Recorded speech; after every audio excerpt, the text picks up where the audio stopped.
अब पनिहारन पानी लेकर जाती, शिवालय एकांत में शिव मंदिर था। अब उस शिव मंदिर में कोई जाता ना जाता, बस वो अकेला शिवलिंग वहां पर।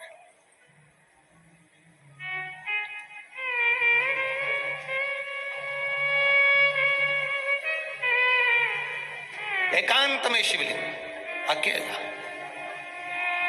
पनिहारन का नियम था, सेठ जी के यहां से उसने विनती कर कर, निवेदन कर कर, नमन कर कर, पनिहारन ने एक हंडा, एक पानी का मटका, एक सुंदर सा हंडा पनिहारन ने सेठ जी से मांगा और मांगकर मंदिर के द्वार पर उसको एक कोने में, वो मंदिर के पास में उसने रख दिया।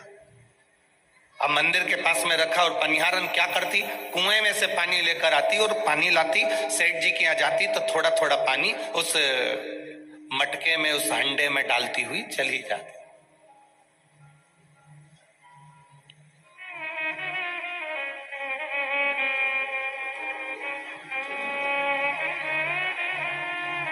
अब हंडे में, मटके में रोज पानी ले जाकर डालती डालती अपना पानी भरने चली जाती। उसका नियम था, उसने नियम लिया। उसने सोचा कि कोई भी आएगा, पानी भरेगा, शिव जी को समर्पित करेगा, या आता जाता पथिक पानी पीता पीता चले जाए। अब कितना सुंदर विचार उसकी बुद्धि में, उसके चित्त में आया कि वो पनिहारन पानी के हंडे में पानी डालती और चली जाती। कोई शिव जी को चढ़ा देता, कोई पी लेता, कोई अपने आनंद में उसको ग्रहण कर लेता। तो ये उसने हंडे में पानी भरना प्रारंभ कर दिया। समय बीता, इस पनिहारन का कोई भी नहीं था, ना इसका पति था, ना इसके रिश्ते थे, ना इसके नाते थे, ना इसका कोई कुटुंबी था, ना इसके घर में कोई संतान थी। समय बीतता बीतता बीतता बीतता 6-8 महीने हो गए, महीने निकलते गए, वर्ष हो गया, वर्ष निकला, 1.5 वर्ष निकल गया। 1.5 वर्ष जो इसने हंडे में पानी भरती थी, चली जाती थी। एक दिन उसी शिवालय के बाहर एक छोटा सा बच्चा कोई छोड़कर चले गया।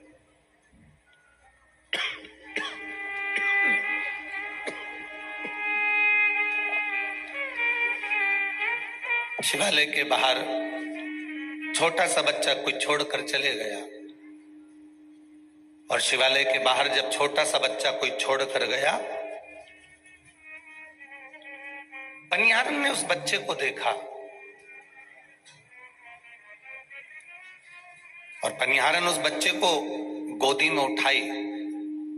सबको आवाज लगाया पनिहारन ने, सबको चिल्ला चिल्ला कर कह रही है किसकी संतान है, किसकी औलाद है, किसका छोरा है, किसका छोरा है, किसका छोरा है।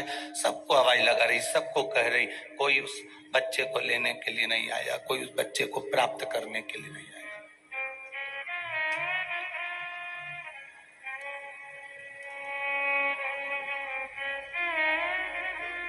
कोई लेने नहीं आता। बहुत बहुत आवाज लगाई गई, बहुत कहा गया, बहुत कहा गया, पर कोई नहीं।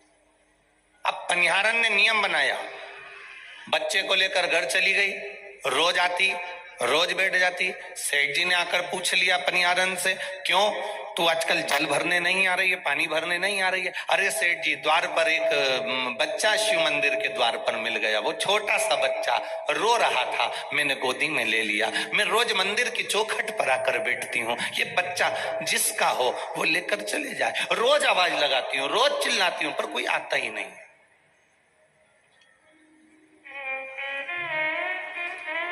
सेठ जी ने एक बड़ी सुंदर बात कही पनिहारन से, पनिहारन सुन,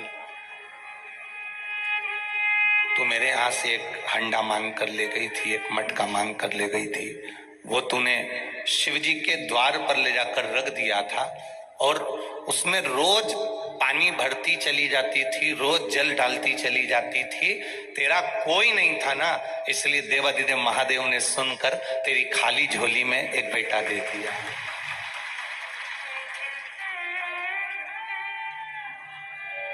ये कैसे कृपा करता है वही जान सकता है।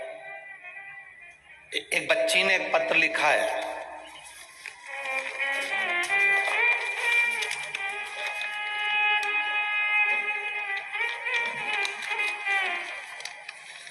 उज्जैन नगरी से हूं, क्रिस्टल मकवाना मेरा नाम है, मेरे पिता का नाम महेश मकवाना है। माता का नाम गायत्री मकवाना है। कहीं बैठी हो तो हाथ हिलाइएगा, कहीं बैठी हो तो दोनों हाथ अवश्य हिलाइएगा। मेरा नाम पिस्टल मकवाना, पिता का नाम महेश मकवाना, माता का नाम गायत्री मकवाना है गुरुजी। 2022 से कथा सुन रही हूं गुरुदेव। कुछ ही समय हुआ है कथा सुनते सुनते। मेरी 11वीं की परीक्षा थी। आर्थिक स्थिति ठीक ना होने के कारण बस 3 वर्ष से स्कूल की फीस जमा नहीं हुई थी। जब 3 वर्ष से स्कूल की फीस जमा नहीं हुई तो स्कूल वालों ने परीक्षा देने से मना कर दिया। कथा में आप कहते हो गुरुजी सारी समस्या का हल एक लोटा जल। आर्थिक स्थिति ठीक नहीं, 3 साल की फीस कैसे जमा करते? बस जल चढ़ाना प्रारंभ कर दिया और बाबा से रोज प्रार्थना करती कि मैं 11वीं में पहुंच गई हूं, 3 साल से स्कूल की फीस जमा नहीं है, परीक्षा देने का मना कर दिया है, अब फीस आपको भरना है बाबा।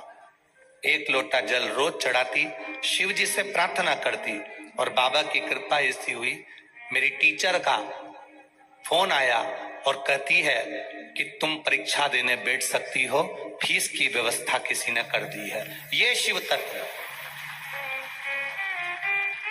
बेटी ने एक फोटो भी बड़ा सुंदर बनाकर भेजा, एक बार बच्ची के लिए जोरदार ताली बजाएं। ये शिव तत्व है। ओ घड़ी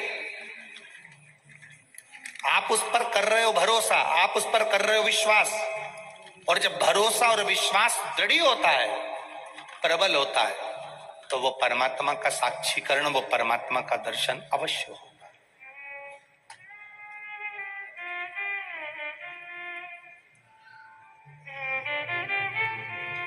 तुम्हारे गांव में, तुम्हारे नगर में, तुम्हारे शहर में किसी ने पशुपति व्रत करा हो, मोहल्ले में अगर 10 लोगों ने पशुपति व्रत करा हो तो हो सकता है कि 1 या 2 लोग या 3 लोगों का कार्य नहीं हुआ हो। वो हो सकता है किसी कारणवश फाइल मोटी हो तो धीरे धीरे पन्ना पलटने में भगवान भोलेनाथ को देरी लग रही हो, पर मेरा विश्वास करता है जो दिल से करता है मेरा महादेव दिल से देता भी है, ये निश्चित है। जो दिल से करा जिसने, उसको दिल से दिया है, कमी नहीं रखता, खाली नहीं छोड़ता। खाली न जाता कोई दर से तुम्हारे, खाली न जाता कोई दर से तुम्हारे। मैं भी खड़ी हूं नन्ही बाहें पसारे, मैं भी खड़ा हूं नन्ही बाहें पसारे। अपने हृदय से लगा लो, गिरी जा रही उठा लो।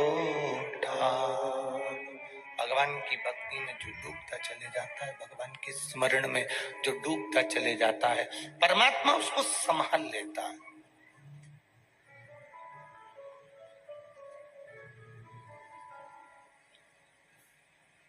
मेरा शिव उसको साध लेता है। पनिहारन ने बच्चे को गोदी में ले लिया। सेठ जी ने कह दिया तूने जो शिव जी के मंदिर में हंडा रखा है, जो तूने शिव जी के मंदिर में घड़ा रख दिया, तूने शंकर के मंदिर में हंडा रख दिया, और उसमें अगर कोई तू पानी डाल रही है, तू जल भर रही है, तू जल भरते जा रही है, जल भरते जा रही है, तो मेरे ओगरदानी ने, मेरे शिव जी ने, मेरे शंभू ने, मेरे त्रिकालदर्शी, मेरे कैलाशी ने सुन लिया, मेरे शंकर ने वो सुन लिया, इसलिए तेरी गोदी में ये पुत्र दे दिया, तेरी गोदी में ये बेटा दे दिया। अब तू इस बेटे को रख ले। 20 दिन हो गए, 22 दिन हो गए, 1 महीना हो गया, इस बच्चे को तू अपने पास रख। पनिहारन ने उस बच्चे को अपने पास में रख लिया। अब धीरे धीरे धीरे धीरे धीरे धीरे करके वो बच्चा बड़ा हो गया। धीरे धीरे करते हुए वो बच्चा जब बड़ा हो गया और बालक जब बड़ा हुआ, बच्चा जब बड़ा हो गया और बच्चा जब छोटा सा अवस्था धारण करते करते 4.5 5 वर्ष 6 वर्ष का 7 वर्ष का बालक हो गया, पनिहारन पानी भरने जाती तो बच्चे को कैसे लेकर जाती? छोटा था, पीछे बांध लेती थी। बच्चा बड़ा हो गया, साथ में कहां कहां लेकर जाए, किन किन सेठ जी के यहाँ लेकर जाए, कितना तकलीफ उस बच्चे को होगा। तो पनिहारन ने एक नियम बना लिया, जब पानी भरने के लिए जाती तो बच्चे को शंकर जी के मंदिर में छोड़ जाती। भगवान शिव जी के मंदिर में पनिहारन उस बच्चे को छोड़कर चली जाती और पनिहारन जब भगवान शंकर के मंदिर में छोड़कर चली जाती, बच्चा शिव जी के मंदिर में रहता, पूरे मंदिर की सफाई करता, मंदिर का साज सजाता, शंकर भगवान का श्रृंगार करता, कई पत्नियों तोड़ तोड़ कर लाकर भगवान शिव जी के ऊपर समर्पित करता, भगवान शंकर का श्रृंगार करता, भगवान शंकर की भक्ति में डूबा रहता। भगवान शिव जी को जितना सजा सकता था, जितना श्रृंगार कर सकता था, जितनी भक्ति कर सकता था, जितना आनंद में डूब सकता था, उतना करता रहता।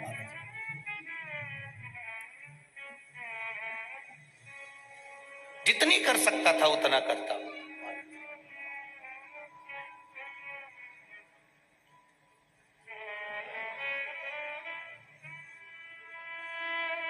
और मेरा बच्चों से भी निवेदन है, दादी, घर की माँ, घर का पिता, घर का बुजुर्ग, घर का बड़ा जब घर में भगवान की सेवा कर रहा हो,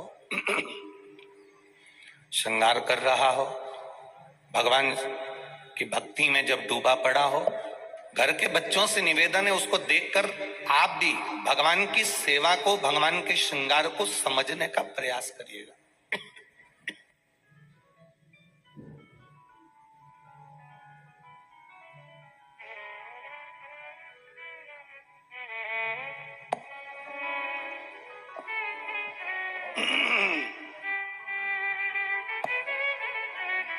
शंभु शरणे बड़ी मांगो घड़ी रे घड़ी, दुख काटो दया करी ने दर्शन आपो।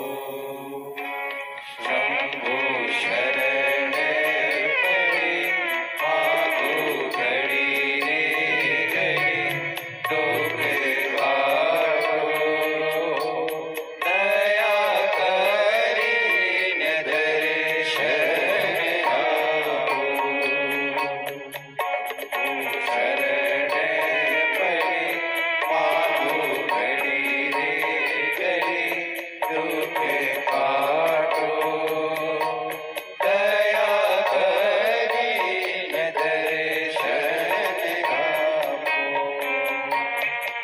पनिहारन करी उस बच्चे को छोड़कर चली जाती है और बच्चे को जब छोड़कर पनिहारन चली जाई, बच्चा शिव की सेवा में, भगवान शंकर की भक्ति में, भगवान शिव की उपासना में लग गया। और बच्चा जब भगवान शिव की आराधना में, भगवान शंकर की भक्ति में रम गया, इतना रम गया, इतना रम गया, इतना रम गया कि शिव भजन के बिना, शिव भक्ति के बिना, शिव स्मरण के बिना एक क्षण भी नहीं रह पा रहा, एक क्षण।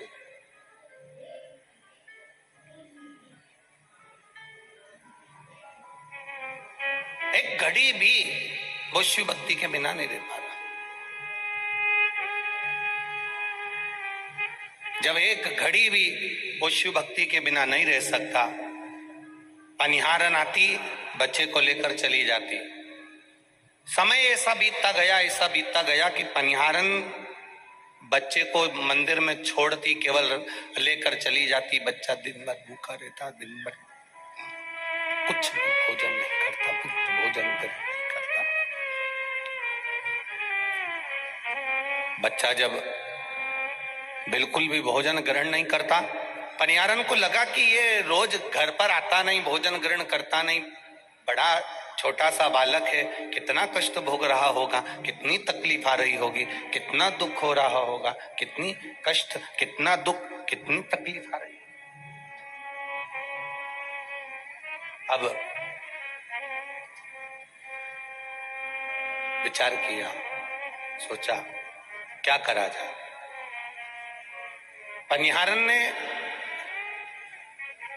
एक कपड़े के अंदर 2 रोटी बांध लेती, थोड़ा सा चटनी है, जो भी प्रसाद होता वो बांध कर भोजन बनाकर अपने उस बच्चे को दे देती, जिसका नाम उसने हर रखा था। क्या नाम रखा था? हर। उस हर को देकर आ जाती और उस हर को वो भोजन प्राप्त हो जाता। अब हर ऐसा कि भगवान की भक्ति में इतना डूबा, इतना डूबा, इतना डूबा, भगवान की भजन में इतना डूबा, भगवान की भक्ति में इतना डूबा, इतना स्मरण में डूबा रहा, इतना स्मरण में डूबा रहा कि जो माँ भोजन रख कर भी जाती तो वो हर भोजन नहीं कर पाता।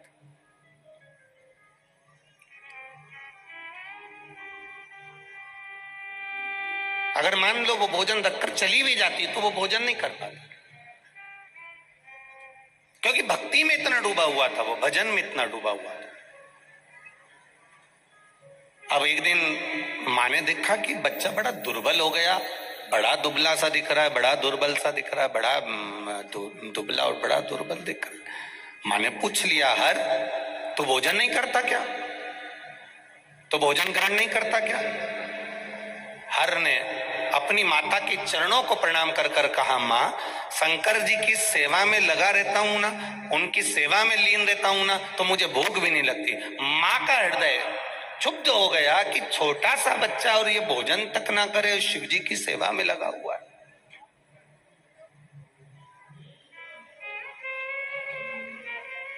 छोटा सा बच्चा और भोजन भी नहीं कर रहा, भोजन भी ग्रहण नहीं कर रहा।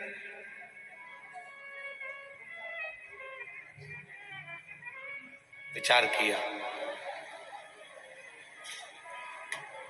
मां ने कहा, कल से भोजन अगर मैं देकर जाऊंगी तो नियम भोजन में अपने हाथों से तुझे कराकर जाऊं। बड़ी बड़ी सुंदर चरित्र है ये हर का, बड़ा सुंदर चरित्र है ये पनिहारन का। आप अपनी जिंदगी में इसको थोड़ा सा उतारने का प्रयास करोगे तो एक आनंद की अनुभूति होगी। मैं अपने हाथों से भोजन करा कर जाऊंगी, मैं अपने हाथों से भोजन देकर जाऊंगी। ठीक है माँ। माँ रोज आती पनिहारन, सेठ जी के यहाँ पानी भरने जाती तो पहले भोजन अपने बेटे को, शिव जी को भोग लगाती और फिर अपने बेटे को खिलाकर चली जाती। रोज प्रतिदिन का नियम बन गया, महीनों निकल गए। जो जैसा कर रही थी पनिहारन, बस रोज आती, सवेरे भोजन अपने बेटे को कराती, शिव जी को भोग लगाकर बेटे को भोजन कराकर पनिहारन चली जाती। धीरे धीरे धीरे धीरे धीरे धीरे समय निकल गया और आज इतनी आंधी तूफान चल गया, इतना आंधी तूफान चल गया, जल वृष्टि होने लगी, पानी गिरने लगा। नदी के पार पनिहारन रहती थी, इतना पानी नदी में भरा गया कि पनिहारन 5 दिन तक शिव जी के मंदिर नहीं जा सकी और बेटा 5 दिन तक शंकर के मंदिर में है और पनिहारन 5 दिन तक अपने घर में विराजमान।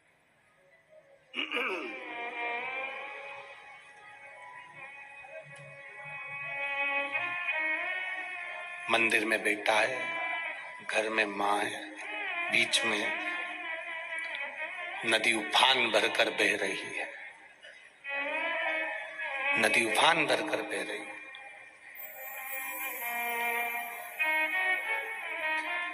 5 दिन हो गए, हर बच्चे ने 7 वर्ष के 5.5, 6, 7 साल के उस बच्चे ने एक अन्न का निवाला मुख में नहीं रखा। 5 7 वर्ष का वो बच्चा, 5 दिन हो गए, एक अन्न का निवाला उस हर बच्चे के मुख में नहीं गया। एक अन्न का निवाला उस हर बच्चे के मुख में नहीं गया।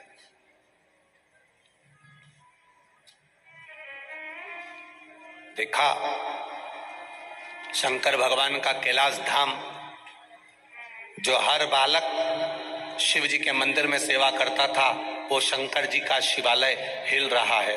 पार्वती मैया ने पूछ लिया, आज इस शिवालय का हिलने का कारण क्या, आज कैलाश क्यों हिल रहा है, कैलाश क्यों डोल रहा है? शंकर भगवान कहते हैं, पार्वती, एक छोटा सा बच्चा 5 दिन से उसके मुख में निवाला नहीं गया।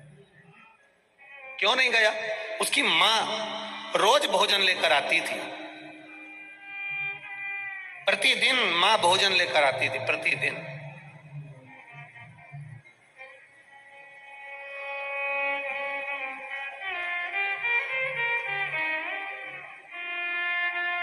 और प्रतिदिन मां जब भोजन लेकर आती, प्रतिदिन मां जब भोजन लाती तो इसको खिलाती। पर नदी में आज उफान आ पड़ा है, इतनी आंधी तूफान चल रहा है, इतना जलवृष्टि हो रहा है और उफान आ पड़ा है नदी में। माँ उधर रह गई, बेटा उधर रह गया, पानी इतना ज्यादा है कि माँ जा नहीं सकती, भोजन कौन कराए? पार्वती जी ने कहा, आप चिंता मत करो, क्यों टेंशन ले रहे हो प्रभु, एक काम करती हूँ, मैं स्वयं जाकर पनिहारन बनकर हर बच्चे को भोजन करा कर आती हूँ। जब हमारा पूरा जीवन हम महादेव पर छोड़ देते हैं तो पेट भरने की जवाबदारी भी महादेव की हो जाती है। हमारा संपूर्ण जीवन जब हमने महादेव पर छोड़ दिया, हमारा संपूर्ण जीवन हमने भगवान शिव पर छोड़ दिया, तो पेट भरने की जवाबदारी उसकी होगी। फिर हमारी जवाबदारी सब समाप्त हो गई। एक बूढ़ी मां बार बार बात बात में कह देती है, वो तो मैं हूं तो घर चल रहा है, वो तो मैं हूं तो घर चल रहा है, वो तो मैं हूं तो घर संभाल रही हूं, जिस दिन मैं मर गई आटे दाल का भाव मालूम पड़ जाएगा। तो जो बार बार कहे कि मैं हूं घर चल रहा है, मैं हूं घर चल रहा है, तो उनसे कह दो आधे घंटे के लिए मर जा। तुम्हारे रहने से घर चल रहा है तो तुम्हारे मरने के बाद घर चलेगा कि नहीं चलेगा वो भी तो देखें। शिव महापुराण की कथा कहती है, हमको लगता है दुकान हम चला रहे हैं, हमको लगता है घर हम चला रहे हैं, हमको लगता है परिवार हम चला रहे हैं, हमको लगता है समाज के लिए हम नहीं करेंगे तो कोई नहीं करेगा, हमको लगता है दुनिया के लिए हम नहीं करेंगे तो कोई नहीं करेगा। शिव महापुराण की कथा कहती है, वो तो भगवान ने तुमको निमित्त बनाया है इसलिए तुम कर रहे हो, नहीं तो तुम्हारे जैसे ढेर पड़े हैं, उस शिव के भक्त ढेर पड़े। कभी अहंकार में ना फूलिए। मिट्टी, मानव और मंत्र, ये तीनों छोटे नहीं होते। लोग इनको छोटा मानते हैं। मिट्टी, मानव और मंत्र, ये कब प्रबल होकर तुम्हारे सामने आ जाए कोई भरोसा नहीं होता। जो मिट्टी तुम्हारे पांव के नीचे है, जो मिट्टी तुम्हारे पैर की धूल है, एक दिन वही मिट्टी तुम्हारे मरने के बाद तुम्हारे ऊपर आकर पड़ जाती है। जो मिट्टी पांव की धूल है, जो मिट्टी पैर की धूल है, तो मिट्टी, मानव और मंत्र कभी छोटे नहीं होते। मिट्टी जो पैर की धूल कहलाती है, पांव में रहती है, वो तुम्हारे मरते ही तुम्हारी छाती पर, तुम्हारे मुख पर आकर पड़ जाती है। और मानव, जिस मनुष्य को हम छोटा समझते हैं, ये कुछ नहीं कर सकता, कुछ नहीं कर सकता, जिसको लोग धिक्कार देते हैं, जिसको लोग ठोकर मार देते हैं, जिसको लोग अपशब्द कहकर भगा देते हैं, जिसको लोग ताना देकर भगा देते हैं, एक ना एक दिन वही तुम्हारे सामने कुछ कर कर दिखाकर सामने खड़ा मिलता है।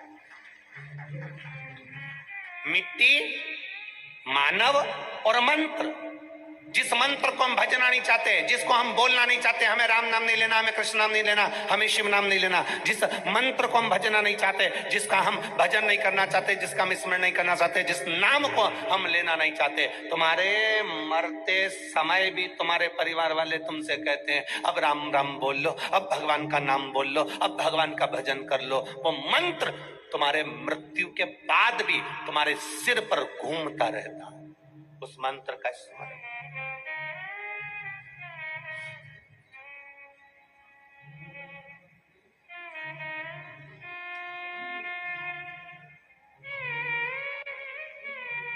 एक रघु, उसका नाम रघु था, पर इतना व्यस्त रहता, इतना व्यस्त रहता, 24 घंटे काम में लगा रहता, कभी भगवान का भजन नहीं करता था वो। 4 बेटे थे उसके,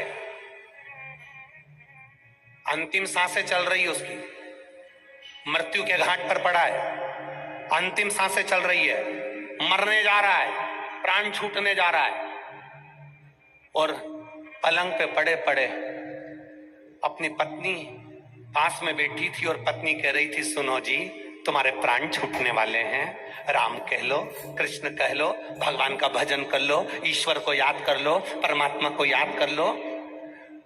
रघु धीरे से कर्मठ बदलता बदलता बोला, मेरा पहला बेटा कहाँ है? पत्नी करी तुम बच्चों को याद कर रहे हो, पत्नी करी तुम बच्चों को याद कर रहे हो, बेटे को याद कर रहे हो, अरे तुम्हारे प्राण छूटने वाले हैं, राम कहो, कृष्ण कहो, शिव कहो, ईश्वर को याद करो, शिव जी को याद करो, मेरा पहला बेटा कहाँ है? पत्नी ने कहा, वो डॉक्टर को छोड़ने के लिए गया है। पति थोड़ी देर लेटा, फिर चिल्लाकर पूछा, मेरा दूसरा बेटा कहाँ है?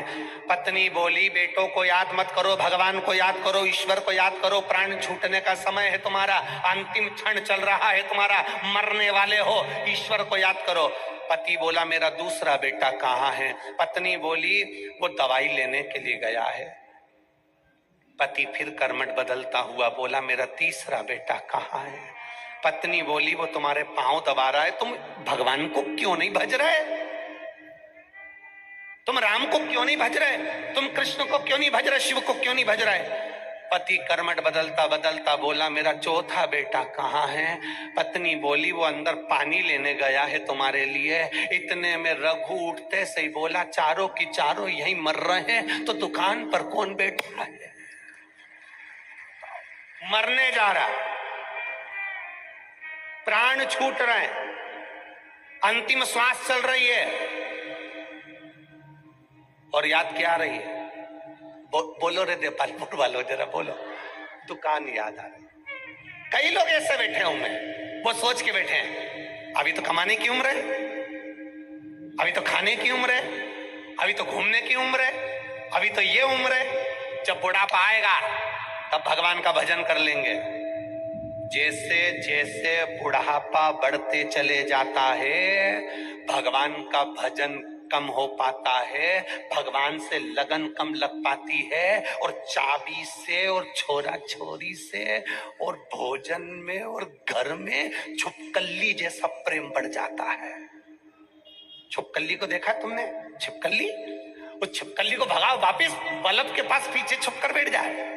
छिपकली को भगाओ, वापिस मरकन्नी के पीछे, ट्यूबलाइट के पीछे छुप कर बैठ जाए। छिपकली को भगाओ, वापिस दरवाजे के पीछे छुप कर बैठ जाए। कौन है ये छिपकली? कभी अनुमान लगा कर देखना, गरुड़ पुराण को अच्छे से पढ़कर देखना कि छिपकली का जन्म किसको मिलता है। जो सत्संग नजदीक में हो रहा हो, घर के पास में भजन हो रहा हो, मंदिर घर के पास में हो, सत्संग घर के पास हो रहा हो, कथा भागवत शिव पुराण रामायण गीता तुम्हारे घर के पास हो रही हो, जो अपना घर छोड़कर 1 मिनट के लिए भी सत्संग में नहीं जाता, उसका अगला जन्म छिपकली का हो जाता और उसी घर में चिपक जाता है।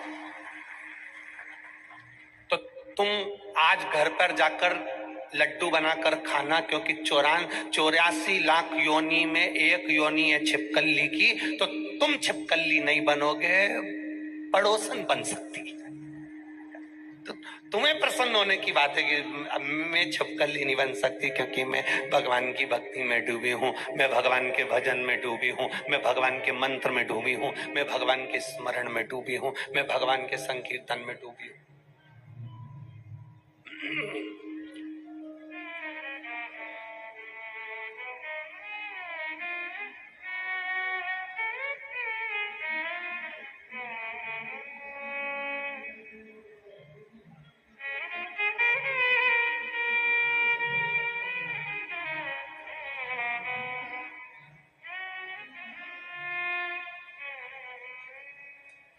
पहले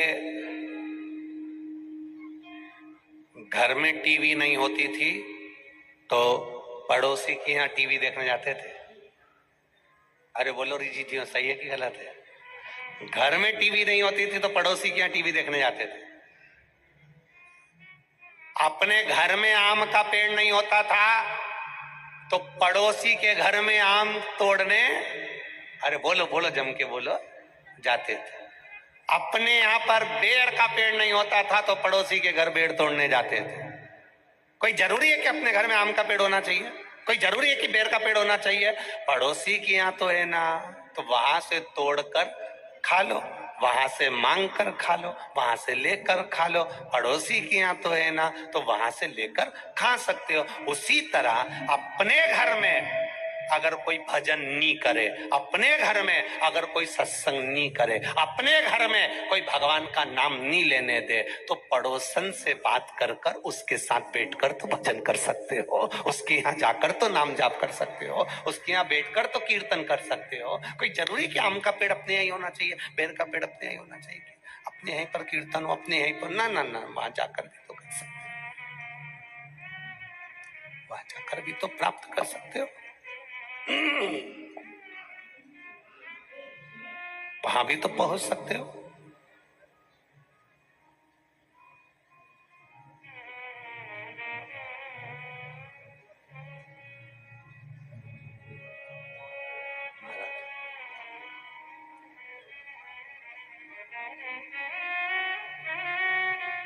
घर में नहीं होता भजन।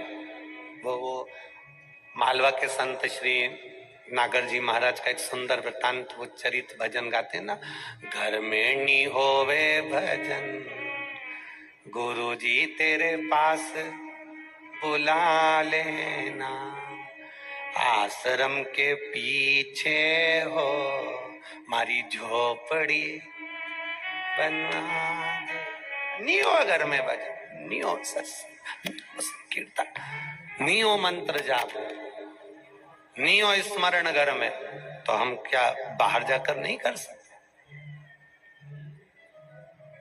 कर सकते हैं भगवान का भजन, कर सकते हैं मंत्र जाप, कर सकते हैं नाम जाप, कर सकते हैं स्मरण।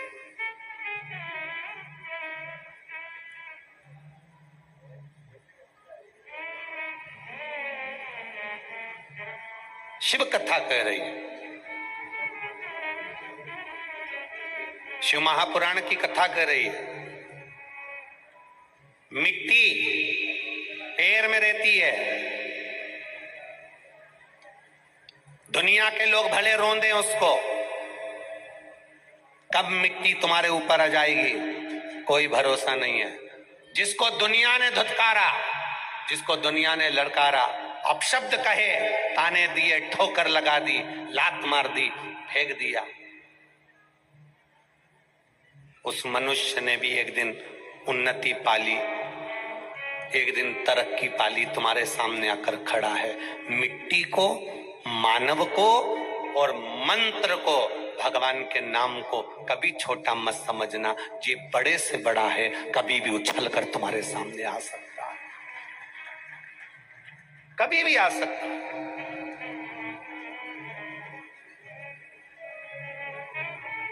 किसी को छोटा मत समझो। एक घर में छोटा सा एक सेवक, नौकर भी अगर काम कर रहा है तो उसको नौकर मत समझो। शिव महापुराण की कथा कहती है उसको परिवार का सदस्य समझकर काम में लीजिए। किसी को छोटा मत समझो। आप जिसको छोटा समझते हो, एक दिन वही उन्नति कर कर तुम्हारे सामने आकर खड़ा हो जाता है। आप किसी को अपशब्द मत कहो, आप किसी को ताना मत दो, आप किसी को गाली मत दो, आप किसी को आड़तड़ा मत करो। वो कब तुम्हारे सामने आकर खड़ा हो जाएगा तुम्हें समझ में नहीं आएगा, तुम्हें मालूम नहीं पड़ पाएगा। सम्मुख में आ जाएगा वो। तो मिट्टी, मानव और मंत्र छोटे नहीं होते, ये कभी भी सम्मुख में आकर खड़े हो सकते हैं। मृत्यु के समय पर लोगों को लगता है कि मैं बचपन खेल में गया, वो गया खेल में गवा दिया, जवानी भोग और विलास में निकल गई, अधेड़ी कमाने में निकल गई, आया बुढ़ापा और विचार करा कि ये बुढ़ापा है और ये बुढ़ापा कैसे निकलेगा। ये बुढ़ापे में मैं भगवान का भजन कर लूंगा, ये बुढ़ापे में मैं भगवान कीर्तन कर लूंगा, ये बुढ़ापे में मैं भगवत नाम जाप कर लूंगा, ये बुढ़ापे में मैं भगवान का स्मरण कर लूंगा। मालूम पड़े मृत्यु के समय पर, प्राण छूटने के समय पर भगवान का नाम मुख से निकल ही नहीं रहा। भजन करो भरी जवानी में, बुढ़ापा किसने बुढ़ापा किसने देखा है, बुढ़ापा किसने। भजन करो भरी जवानी में, बुढ़ापा किसने देखा है। बुढ़ापे में हाथ भी कांपेंगे, सेवा कर नहीं पाओगे। सेवा करो भरी बुढ़ापा किसने देखा है। भजन करो भरी जवानी में, बुढ़ापा किसने देखा है। बुढ़ापा किसने देखा है, बुढ़ापा किसने देखा है। बुढ़ापा किसने देखा है, बुढ़ापा किसने देखा है।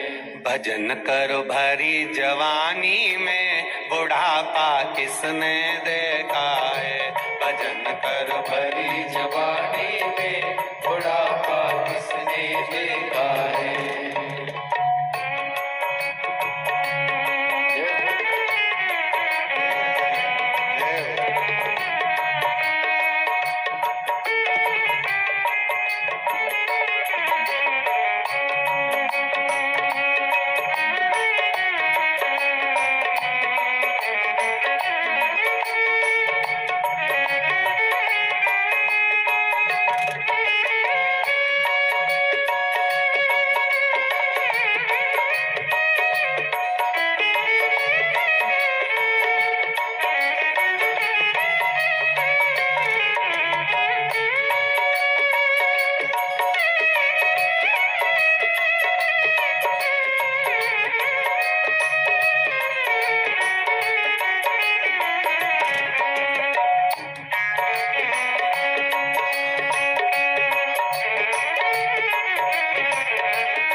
घुटने दुखेंगे, बुढ़ापे में घुटने दुखेंगे। चल तुम पा नहीं सकोगे, चल तुम पा नहीं सकोगे। दर्श कर भरी जवानी में, बुढ़ापा किसने देखा है। दर्श कर भरी जवानी में, बुढ़ापा किसने देखा है।